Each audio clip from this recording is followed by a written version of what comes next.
ครับผมสวัสดีเดอะพีเพิลครับสวัสดีท่านผู้ชมท่านผู้ติดตามช่างโลกทั่วรายครับฝากฝันไว้เดี๋ยวจะเลี้ยวมาเอานะครับผ่านบ่อยเหลือเกินจุดชมวิวทะเลหมอกหยุดไหลไปปลายนี่นับครั้งไม่ถ้วนอย่าให้นับเลยนะครับทั้งไปงานไปเที่ยวทำภารกิจช่างโลกทั่วรายนะครับผ่านบ่อยมากๆแต่จะเข้าไม่ได้เก็บมารีวิวให้ทุกท่านสักทีสักครั้งนะครับวันนี้ก็เลยได้โอกาสดีชวนบอเป้เข้าไปจุดชมวิวทะเลหมอกหยุดไหลนะครับ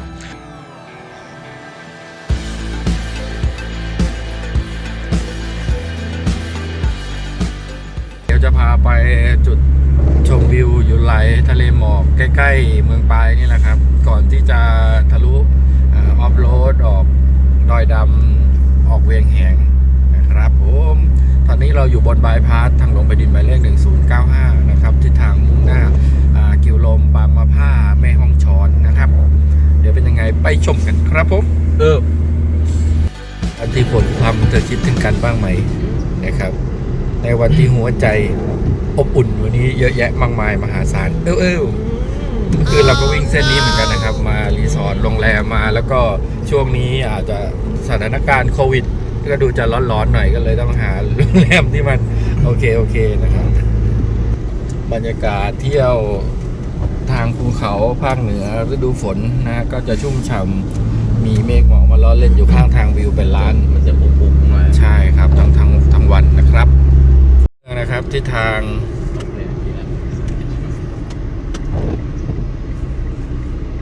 ไปบางมะผ้านะครับไงทะเลหมอกอยู่ไหลดูสังเกตป้ายก็คือแยกโรงพยาบาลปลายมันจะเส้นไปทะลุข้างในเมืองตึกสี่แยกที่เรียกว่าปลายหนาวนี่ครับปลายสี่แยกปลายมันแยกหลักๆมันมีสี่แยก4 4 แยกทะเลหมอกหยุดไหลครับหรือแยกปลายหนาวกับแยกที่ว่าการเดี๋ยวพาทุกท่านมานะครับติดค้างไว้จะมันก็ไปสักทีนะครับแป๊บเดียวทะเลหมอกอยู่ไหลซ้ายทะเลหมอกอยู่ไหลปลายไปเลยถ้ากันบุเห็นมุงเสยเกือบไปน้ำตกยังบุวิ่งมาให้ไปคอนกรีตนะครับถ้าวิ่งไปเจอลาดยางรถเลี้ยวมาเนี่ยทั้งหลายคันปอดสีน้ำเงินก็เลี้ยวมาเลยเนี่ยเราไปไหนกัน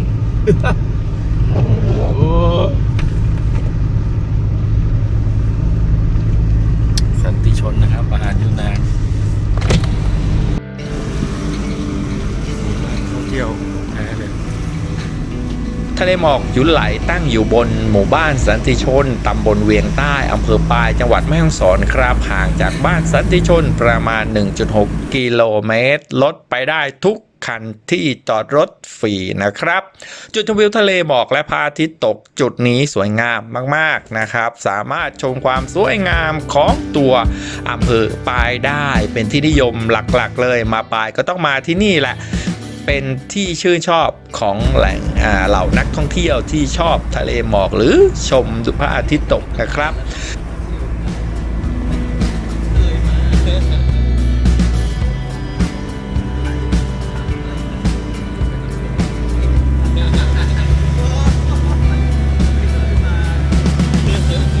สามารถเที่ยวชมพระอาทิตย์ตกได้ทุกฤดูถ้าได้เห็นนะหรือว่าเอาจริงๆแล้วมาเที่ยวชมทะเลหมอกได้ตลอดไม่ว่าจะเป็นฤดูฝนหรือฤดูหนาวนะครับทัศนียภาพของบ้านเรือนนะสามารถชมทัศนียภาพของเมืองป่ายได้จะปกคลุมไปด้วยสายหมอกนะครับมีห้องพักแล้วก็ลานกางเต็นท์ครับอะไรครับอารมณ์บ้านรักไทย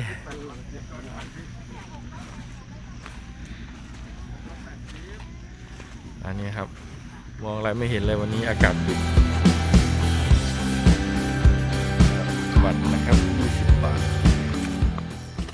คำว่าหยุดไหลครับเป็นภาษาจีนกลางหมายถึงแหล่งที่เมฆไหลมารวมกันซึ่งมันก็ไหลมาจริงๆนะครับแม้ว่าฤดูฝนต่างๆเนี่ยจะเห็นเมฆหมอกมาล้อเล่นอยู่ข้างทางวิวเป็นล้านน้อยไปหน่อยแต่นะครับเมฆหมอกก็ไหลมารวมกันให้เราเห็นจริงๆนะซึ่งจริงๆแล้วความหมายนะครับซึ่งเปรียบเสมือนคนจีนยูนานที่อพยพจากเมืองจีนมาตั้งถิ่นฐาน นะครับมารวบรวมกันจากการกระจัดกระจายย้ายถิ่นฐานต่างๆมาเป็นจุดรวมกันหรือจุดศูนย์กลางเลยเป็นจุดชมทะเลหมอกหยุนไหลก็เรียกตามความหมายที่ดีแบบนี้นะครับท่านสามารถตามที่แอดมินบอกมาเที่ยวได้ทั้งฤดูฝนฤดูหนาวบริเวณจุดชมวิวนะครับมีการจัดทำระเบียงชมวิวและจุดถ่ายภาพแบบซิกชิลๆหลายจุดสาวๆเนี่ยจะชื่นชอบนะครับมีทั้งระเบียงชมวิวจุดคล้องกุญแจคู่รักป้ายร้อยที่บอกรักน่านและศาลาสำหรับนั่งชมวิวยามเช้าครับนักท่องเที่ยวเนี่ยสามารถ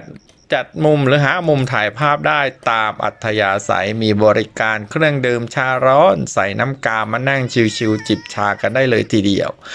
ที่นี่เขาก็คิดค่าบริการค่าดูแลสถานที่เป็นท่านละ20 บาทนะครับ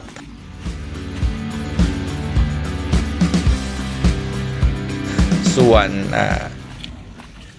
บริเวณที่จอดรถอะไรต่างๆแอดมินก็บอกไปแล้วนะครับจอดฟรีรถมาได้หมดเวลาทำการนะครับก็มาได้นะครับยืดหยุ่นตามอัธยาศัยแหละแต่ช่วงเวลาที่แนะนำให้มานะครับประมาณ6 ถึง 7 โมงเช้านะครับถ้ามามืดอะไรต่างๆกว่านี้ก็อาจจะไม่สะดวกต่อการดูแลนะครับเพราะที่นี่ก็อาจจะมีคนพักมีลานกลางเต็นท์มีห้องพักมีอะไรต่างๆท่านมาประมาณเนี้ยฟินสุดๆรถมาได้หมดนะครับผมเอามาฝากกันเส้นทางการเดินทางก็เส้นบายพาสนะครับวิ่งมาสักประมาณเล็กน้อยก็สังเกตได้ว่าป้ายทะเลหมอกหยุนไหลใหญ่ๆแล้ววิ่งถึงเขตบ้านสันติชนก็จะเห็นป้ายหรือซุ้มประตูใหญ่ๆก็วิ่งขึ้นไปได้เลยครับผม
อย่าลืมกด Subscribe กดไลค์กดแชร์เพื่อไม่พลาดคลิปใหม่ๆจากพวกเราและเป็นกำลังใจให้กับพวกเราด้วยนะคะสำหรับวันนี้สวัสดีค่ะชโงก